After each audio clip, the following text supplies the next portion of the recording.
আসসালামু আলাইকুম, welcome to Muktasin classroom. আশা করি সকলে অনেক ভালো আছো।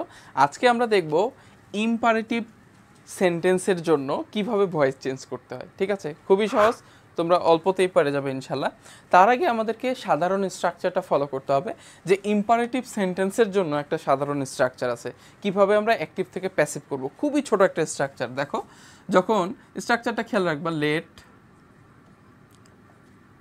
অবজেক্ট প্লাস বি v3, এতটুকু খেয়াল রাখবা। খুবই ছোট একটা স্ট্রাকচার, লেট অবজেক্ট বি এবং v3। যে কোনো তোমার কাছে ইম্পারেটিভ সেন্টেন্স আসুক, সেটাকে এই স্ট্রাকচার ফলো করে চেঞ্জ করবা, তাহলে আমাদের ভয়েস চেঞ্জ হয়ে যাবে। এখন কথা হইলো, ইম্পারেটিভ সেন্টেন্স আমরা চিনি কিনা। আমরা কিন্তু এটা সেন্টেন্সের স্ট্রাকচারগুলোতে খুব ভালোভাবে শিখে এসেছি যে ইম্পারেটিভ সেন্টেন্সটা কী। কোনো একটি সেন্টেন্স যখন মেইন ভার্ব দিয়ে শুরু হয়, খুব সহজে চেনার উপায় কি, কোনো একটা সেন্টেন্স যখন মেইন ভার্ব দিয়ে শুরু হবে সেটাই ইম্পারেটিভ সেন্টেন্স। ঠিক আছে, যেমন open the door, open open এটা একটা ভার্ব, মেইন ভার্ব, সেটা দিয়ে শুরু হলো। ঠিক আছে, গো দেয়ার, এইটাও কিন্তু ইম্পারেটিভ সেন্টেন্স। তাহলে খুব সহজে আমরা কিভাবে চিনব যে মেইন ভার্ব দিয়ে সেন্টেন্স শুরু হলেই সেটা ইম্পারেটিভ। আর আমরা এইভাবে জানি যে আদেশ সূচক, নিষেধ সূচক, এইগুলোকে আমরা ইম্পারেটিভ বলি। যাই হোক, তাহলে এই সেন্টেন্সগুলো আমাদের সামনে আসলে আমরা লেট অবজেক্ট বি এবং v3 এই জিনিসটা অ্যাপ্লাই করব, তাতেই হয়ে যাবে। ঠিক আছে, এখন ধরো open the door, open the door, দরজাটি খুলো, একটা আদেশসূচক বাক্য দেওয়া হলো। ওপেন দ্য ডোর এটা দিয়ে বললো এটাকে অ্যাক্টিভ থেকে প্যাসিভ করতে হবে। তাহলে কি করতে হবে? খুব সহজ, আমরা স্ট্রাকচারটা ফলো করব। লেট কি থাকুক না থাকুক, আমরা স্ট্রাকচারটা মেনে চলবো, তাই হয়ে যাবে। লেট আছে, লেট বসায় দাও, লেট। এরপরে অবজেক্ট বসাইতে হবে। এখানে দেখো open the door, the door কি, ডোর। তাহলে দেখো এই যে দ্য ডোর, এটা হচ্ছে আমাদের অবজেক্ট। তো লেট দ্য ডোর, বি আছে, বি বসায় দাও, বি v3। ভার্বটা হচ্ছে ওপেন, ওপেনের v3 ফর্ম হচ্ছে ওপেন্ড, OPEND, ওপেন্ড। শেষ, let the door be opened. এটা ছিল অ্যাক্টিভ, হয়ে গেল প্যাসিভ। খুবই সোজা। আমরা কি করব? শুধু এই স্ট্রাকচারটা মেনে চলবো, তাই হয়ে যাবে। এখন তোমাকে যদি বলা হইলো এই যে ডু, এই ডু কি একটা সেন্টেন্স কিনা? একটা কিন্তু ওয়ার্ড, ডু, ডু মানে কোনো কিছু করা। তাহলে করা, এটা কি একটা সেন্টেন্স? হ্যাঁ, অবশ্যই সেন্টেন্স। আমরা কিন্তু শুরুর যে ক্লাসগুলো সেখানে দেখে এসেছিলাম যে শুধু একটা ভার্ব, এটা কিন্তু একটা ভার্ব, শুধু একটা ভার্বও সেন্টেন্স গঠন করতে পারে। ঠিক আছে, হ্যাঁ, সাবজেক্ট ভার্ব অবজেক্ট এইভাবে মূলত একটা সেন্টেন্স গঠন হয়। কিন্তু শুধু একটা ভার্ব দিয়েও সেন্টেন্স মেক করা সম্ভব, যার উদাহরণ এটা ডু। ডু মানে কোনো কিছু করা, তাহলে এই ডু মূলত একটা সেন্টেন্স। তাহলে এটাকেও আমরা অ্যাক্টিভ থেকে প্যাসিভ করতে পারবো। কি ফলো করব? এই স্ট্রাকচারটা। এখন বললো ভাই শুধু একটা ওয়ার্ড ডু, এটা আবার অ্যাক্টিভ থেকে প্যাসিভ কীভাবে করব? খুবই সোজা, তোমরা এটা ফলো করো। শুধু কি হবে? লেট বসাও, লেট অবজেক্ট কি, অবজেক্ট নাই, তাহলে কি বসাবো? নাই থাকলে ইট বসাবো। এই জিনিসটা আমি তোমাদেরকে শিখাচ্ছি কিভাবে এটা আসলো, পরে বলতেছি। তো কিছু নাই, ইট বসাও, তাহলে অবজেক্টের কাজ শেষ। বি বসাও, এই যে বি বসাইলাম।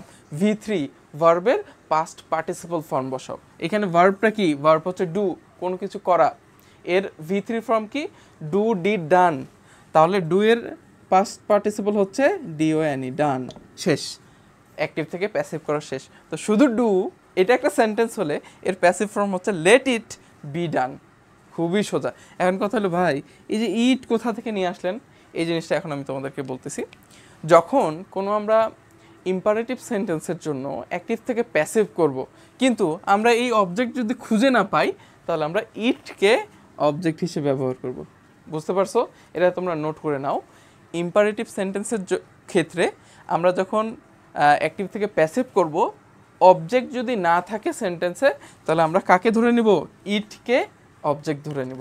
তাহলে দেখো ডু, এটা হয়ে গেল let it be done.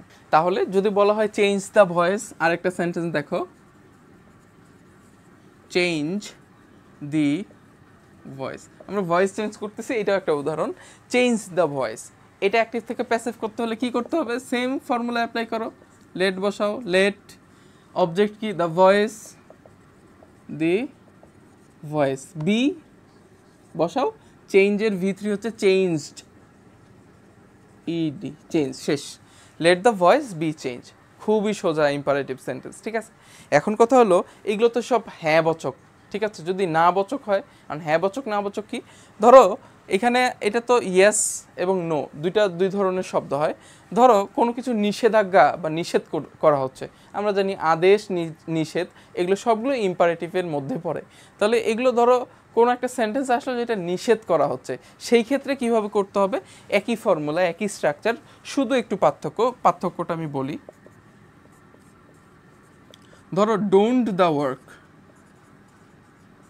Sentence কি হচ্ছে হোক, আমি শুধু নিয়মটা শেখাচ্ছি, তোমরা নিয়ম শিখে গেলে যে কোনো কারেক্ট সেন্টেন্স দিয়ে করতে পারবা। ধরো ডোন্ট দ্য ওয়ার্ক, কাজটি করিও না, এরকম কিছু, হ্যাঁ। বাট ডোন্ট ডু মানে তো করা, তাই না? ডু মানে তো কোনো কিছু করা, ডু দ্য ওয়ার্ক মানে কোনো কিছু করো, এখানে ডু নট বলছে, হ্যাঁ। ডু নট দ্য ওয়ার্ক, কাজটি করিও না। সেই ক্ষেত্রে আমরা অ্যাক্টিভ থেকে প্যাসিভ করব। কিভাবে করব?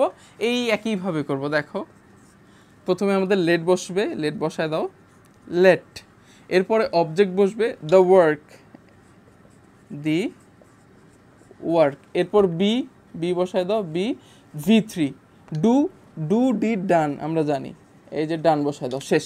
কিন্তু যেহেতু এটা না বোধক, তাহলে এই যে লেটের পরে আমাদের এখানে শুধু নট বসায় দিতে হবে, শেষ। কি কাজ?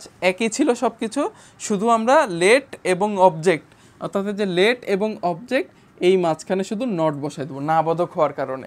তাহলে কি হলো, ডু নট দ্য ওয়ার্ক, এটা হয়ে যাবে let not the work be done. খুবই সোজা।